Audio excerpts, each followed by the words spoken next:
Hi, this is Garrett Thurber again, and I'd like to tell you a very special story that comes from 2 Samuel chapter 7. And this is when God and King David really honor each other with a commitment that God gives to David. One evening, King David said to his prophet Nathan, Nathan, I live in a house of cedar, a strong house. Why is it that God lives in a tent?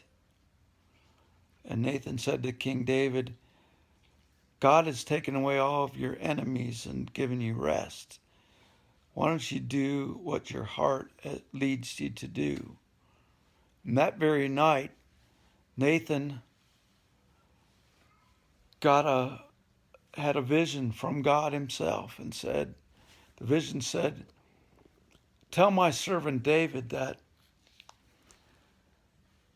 I have lived among the Israelites in tents and tabernacles through all my travels with them since I brought them out of the troubles that they had in Egypt and their wandering in the desert.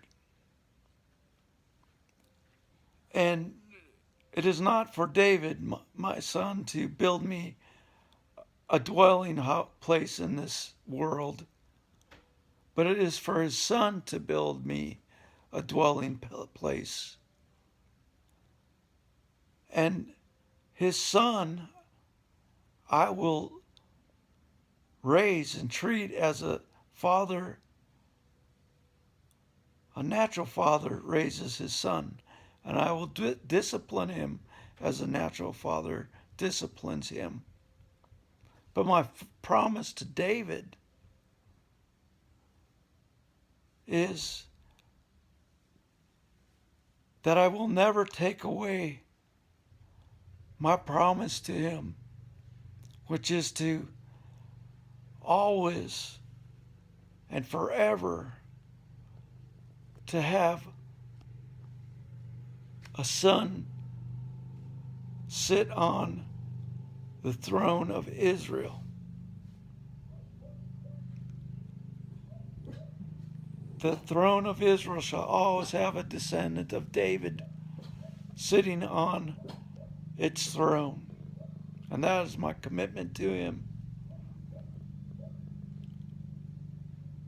And his son shall build me a dwelling to live in. And David talked to Nathan the next morning, and when Nathan told him this, he was amazed. And he prayed to God, because you have made this promise to me, and promised not to take me or my family away from leading your people, Israel, like you did take it away from King Saul. I praise your holy name.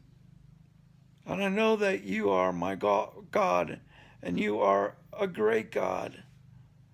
And you are a God of a great nation, Israel.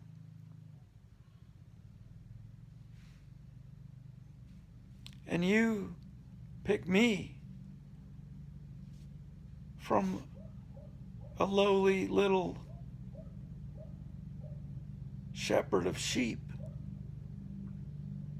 and raise me up to be king of your nation. And that is why I feel even encumbered to pray to you this grateful prayer to you, my God. my only God. And that is the Word of God.